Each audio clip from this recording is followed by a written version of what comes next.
18, 19 व 20 एप्रिल रोजी नांदेड जिल्ह्यासाठी येलो अलर्ट जारी करण्यात आला आहे। या 3 दिवस उष्ण व दमट हवामान राहण्याची शक्यता हवामान खात्याने वर्तवली आहे।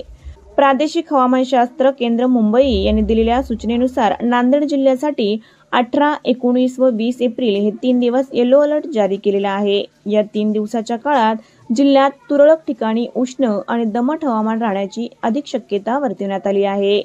नैसर्गिक आपत्ती संदर्भात सर्व संबंधित यंत्रणा आणि जनतेने खबरदारी घ्यावी। नागरिकांनी खबरदारीची उपाययोजना म्हणून तहान नसली तरी पुरेसे पाणी प्यावे।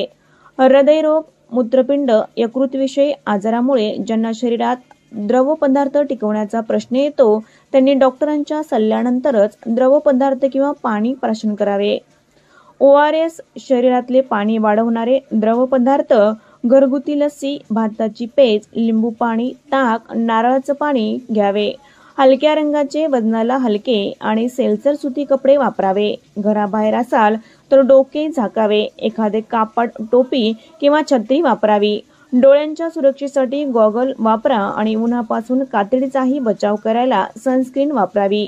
अतिउष्णतेमुळे ज्यांना सर्वाधिक हानी पोहोचेल असे ज्येष्ठ नागरिक, लहान मुले, आजारी किंवा स्थूल व्यक्तींची विशेष काळजी घ्यावी। उन्हात जायचे टाळावे। विशेषतः दुपारी 12 ते 3 मध्ये दुपारी बाहेर असताना श्रमांची कामे टाळावीत। अनवाणी बाहेर जाऊ नये। अतिउष्णतेच्या काळात स्वयंपाक करणे टाळावे। दार, खिडक्या उघड्या ठेवून अन्न शिजवण्याचे क्षेत्र, स्वयंपाकघर हवेशीर राहील हे पाहावे। अल्कोहोल म्हणजे दारू, चहा, कॉफी, शीतपेय टाळा, त्यातून शरीरातले पाणी कमी होते। उच्च प्रथिनयुक्त, मिठाचं प्रमाण जास्त असलेले किंवा तिखट तसेच तेलकट अन्न खाऊ नका।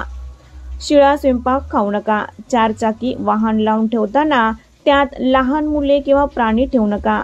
चमकणारे दिवे किंवा बल्ब वापरू नका, त्यातून अनावश्यक उष्णता निर्माण होते।